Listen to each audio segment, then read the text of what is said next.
Hello friends, welcome back to my YouTube channel northern railway. आज मैं आपको बताने वाला हूं आरआरसी डब्ल्यूसीआर अप्रेंटिसशिप 2025 के बारे में। ये जबलपुर डिवीजन के द्वारा निकाली गई वैकेंसियां हैं। इसमें जो कुल पदों की बात करें तो ये 2865 पद हैं।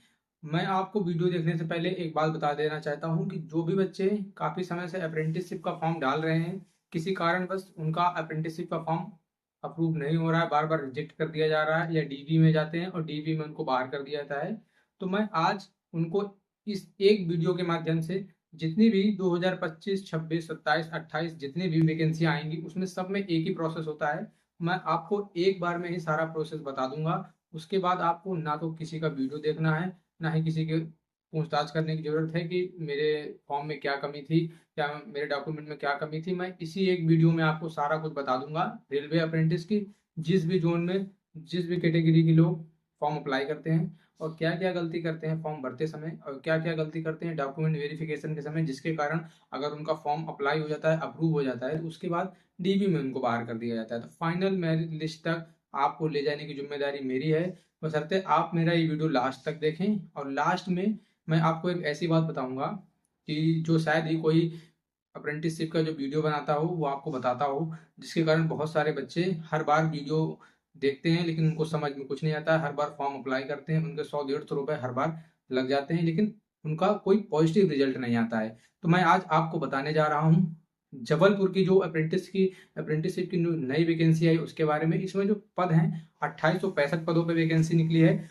और इसमें मैं ट्रेड बता दूं, इसमें कुल 13 ट्रेडों के बारे में है, जिसमें मैं आपको कुछ डिटेल बताना चाहता हूँ। पहला है ब्लैक स्मिथ। जिन भी बंदों ने ब्लैक स्मिथ ट्रेड से अप्रेंटिसशिप कर रखी है तो उनके लिए अच्छा मौका है, क्योंकि ब्लैक स्मिथ जो ट्रेड है उसमें बहुत कम अप्रेंटिसशिप निकलती है, अप्रेंटिसशिप की वैकेंसी निकलती है। तो जो बच्चे ब्लैक स्मिथ ट्रेड से आईटीआई किए हुए हैं तो वो जरूर इसको अप्लाई करें। उसके बाद है कंप्यूटर ऑपरेटर, तीसरी है इलेक्ट्रीशियन, चौथी है इलेक्ट्रॉनिक मैकेनिक, पांचवी है फिटर, छठवीं है मशीनिस्ट, सातवीं है मैकेनिक आरएसी। तो देखिए, जो बंदे आरएसी में है वो भ्रमित ना हो, मैकेनिक के अंतर्गत ही आरएसी आता है। जब आप अप्रेंटिसशिप करेंगे तो जो आपका डिपार्टमेंट होगा वो मैकेनिक होगा, मैकेनिक डिपार्टमेंट के अंदर आपको आरएसी वाले बंदों को लिया जाएगा। उसके बाद 8वें नंबर पे आती है मशीनिस्ट। ये मोटर व्हीकल वालों के है, जो मोटर व्हीकल के ट्रेड से आईटीआई किए हुए हैं। उसके बाद 9वीं है प्लम्बर। उसके बाद 10वीं है टर्नर। टर्नर भी आईटीआई की, जो बंदे टर्नर से आईटीआई कर रखे हैं उनके लिए भी सुनहरा मौका है, क्योंकि टर्नर वैकेंसी पे बहुत कम पद आते हैं। और टर्नर वाले जो बंदे हैं बहुत समय से जो अप्लाई करना चाहते हैं वो जरूर अप्लाई करें। उसके बाद 11वें नंबर पे है वेल्डर और 12वें नंबर पे है वायरमैन। तो वायरमैन की भी जो वैकेंसी बहुत कम निकलती है। तो ये 13 ट्रेडें हैं, समथिंग 12-13 ट्रेडें हैं। इन ट्रेडों के अंतर्गत मैंने जिन जिन ट्रेडों का नाम लिया है, मैं इसका एक बार आपको फोटो भी डाल दूंगा कि जिन जिन ट्रेडों का मैंने नाम लिया है केवल वही बंदे ही अप्लाई करें, बाकी किसी का फॉर्म अप्रूव नहीं किया जाएगा। मैंने जो 13 ट्रेडें बताई हैं केवल वही 13 ट्रेड वाले बंदे ही इस फॉर्म को अप्लाई करें, अन्यथा आपका फॉर्म अप्रूव नहीं किया जाएगा, आपको डीवी के लिए नहीं बुलाया जाएगा, आपके रुपए वेस्ट हो जाएंगे। अगर आपकी ट्रेड इनमें छूट गई है तो अगली वैकेंसी जो आने वाली है 2025 में या 26 में, आप उसमें जरूर अप्लाई करें। तो आपको मैं सबसे पहले बता देना चाहता हूँ कि जो रेलवे अप्रेंटिस भर का फॉर्म भरते हैं वो कुछ ऐसी गलतियां करते हैं जिसके कारण उनका फॉर्म रिजेक्ट हो जाता है। तो सबसे पहली गलती है फोटो। आप जो भी अपना बैकग्राउंड लाएं बिल्कुल क्लीन बैकग्राउंड होना चाहिए, और आपका जो सिग्नेचर होना चाहिए बिल्कुल क्लियर होना चाहिए। ये एक बहुत बड़ा कारण है आपका फॉर्म रिजेक्ट करने का। दूसरा सबसे बड़ा बड़ा कारण है कि जो आप हाई स्कूल और आईटीआई जो मार्क्स लिखते हैं उनमें गड़बड़ी कर देते हैं। अगर आप हाई स्कूल और इंटर के मार्क्स को गड़बड़ी करके लिखते हैं, जिसके बाद जब आपका फॉर्म सबमिट हो जाता है तो फिर वहाँ पे रिजेक्ट कर दिया जाता है। तो आप हाई स्कूल के जो आईटीआई के जो मार्क्स हैं वो प्रॉपर लिखेंगे। और इनका जो परसेंटेज है अगर 0.33 भी आ रहा, 0.34, तो उसको भी प्रॉपर ही लिखेंगे। आप अप्रोक्सीमेट मान के या आप लगभग में जो भी डाटा देंगे बिल्कुल क्लियर डाटा देंगे, जिससे कि आपको आगे डीवी में कोई प्रॉब्लम ना हो। और जब आप फॉर्म भरेंगे तो अपना नाम जो आपके आधार कार्ड में हो बिल्कुल सेम मैच होना चाहिए, क्योंकि अगर आपके फॉर्म भरते समय कोई गलती हो गई और आपको डीवी में बुला लिया गया है तो आपको वहां से बाहर कर देंगे, क्योंकि उनको ज़्यादा से ज़्यादा बच्चों को छांटना होता है जो कि डीवी में छट जाते हैं। उसके बाद माता पिता का नाम, आधार नंबर, फ़ोन नंबर और जितनी भी डिटेल है सब अच्छे से भरें। और सबसे ज़रूरी बात है जो मैं आपको वीडियो के लास्ट में बताऊंगा, तो लास्ट तक बने रहें। और अगर आपको मेरा ये वीडियो अच्छा लगे तो प्लीज़ मेरे इस चैनल को सब्सक्राइब करें। और इसके बाद आपको मैं बता दूं कि जब आपको डीवी के लिए बुलाया जाएगा तो आप एक चीज़ हमेशा याद रखना कि जब आप फॉर्म सबमिट करेंगे तो फॉर्म सबमिट करने के बाद इसकी जो पेमेंट रिसिप्ट होगी उसको आप जरूर लेंगे। पेमेंट रिसिप्ट की एक आप प्रिंट आउट जरूर निकलवा कर रखें, क्योंकि जब आप डीवी के लिए जाएंगे तो वहां पर पेमेंट रिसिप्ट के लिए आपसे बोला जाएगा। अगर आपके पास नहीं होगा तो ये भी एक रीजन हो सकता है आपको बाहर निकालने का, क्योंकि उनको ज़्यादा से ज़्यादा रीजन चाहिए आपको बाहर करने का। और आपको मैं अब कट ऑफ के बारे में बता दूं।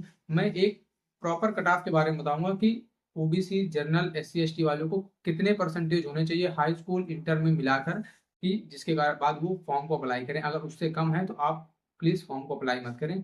अगर पहले मैं आपको सरकारी आईटीआई किए हुए बंदों के बारे में बता दूं, जो भी भाई बहन सरकारी आईटीआई कर रखा है उसके लिए, अगर आप जर्नल से हैं, ईडब्ल्यूएस कैटेगरी से हैं, तो पहले मैं आपको जर्नल वालों की बता दूं कि अगर आप जर्नल कैटेगरी से हैं तो आपके 80 प्लस मार्क्स होने चाहिए हाई स्कूल और आईटीआई में। अगर हाई स्कूल और आईटीआई में आपके 80 प्लस मार्क्स हैं तो ही आप फॉर्म को अप्लाई करें, अन्यथा फॉर्म को अप्लाई मत करें, क्योंकि जब आपकी कट ऑफ बनेगी तो 160 प्लस ही जाती है कट ऑफ, और उसके बाद आपको बाहर कर देंगे। दूसरे आते हैं ओबीसी वाले, तो ओबीसी वाले को अभी सेम यही है, उनकी भी कट ऑफ सेम ही जाती है और उनको भी 80 प्लस स्कोर करना जरूरी है।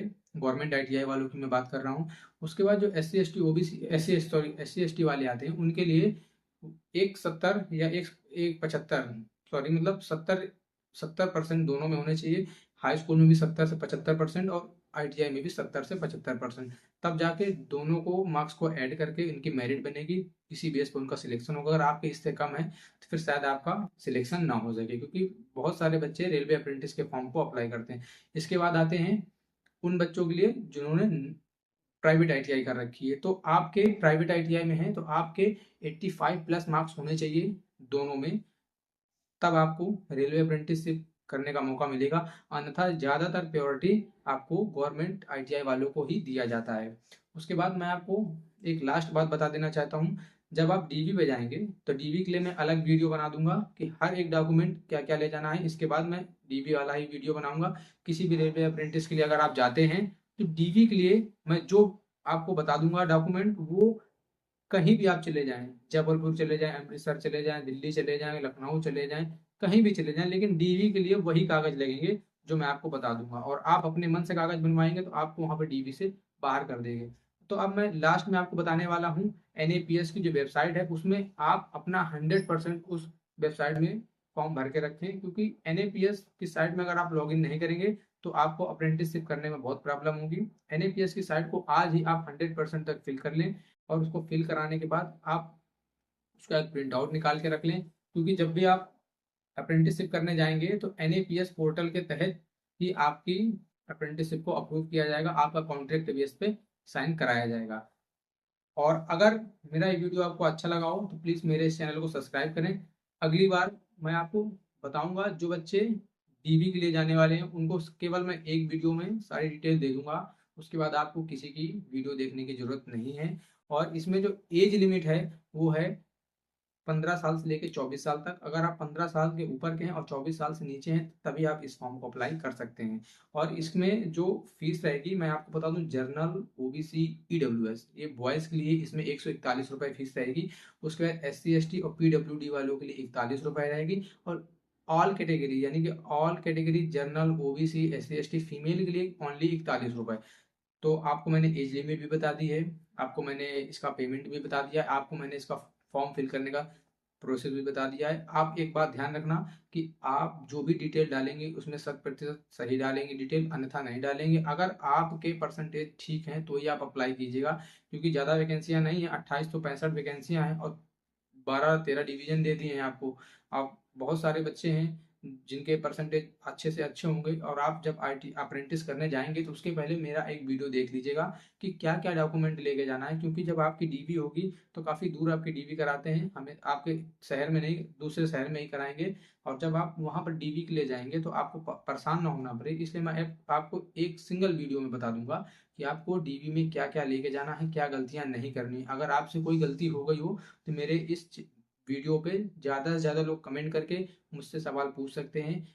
अप्रेंटिसशिप से रिलेटेड कोई भी आपके अगर सवाल हो, जवाब मैं उसका जवाब दूँगा। आप इस वीडियो में कमेंट के माध्यम से मुझसे ज़्यादा से ज़्यादा सवाल पूछिए, तब मैं आपको बता पाऊँगा कि अप्रेंटिसशिप में आप क्या गलती कर रहे हैं, आपकी ऐज क्या है। आपको हर चीज़ जो भी आपको अप्रेंटिसशिप से रिलेटेड वीडियो में मेरे से पूछना है, तो आप कमेंट करेंगे, मैं उसका रिप्लाई ज़रूर दूँगा। अगर आपको ये मेरा वीडियो अच्छा लगा हो, तो प्लीज़ मेरे इस चैनल को सब्सक्राइब करें। जय हिंद, जय भारत, वंदे मातरम।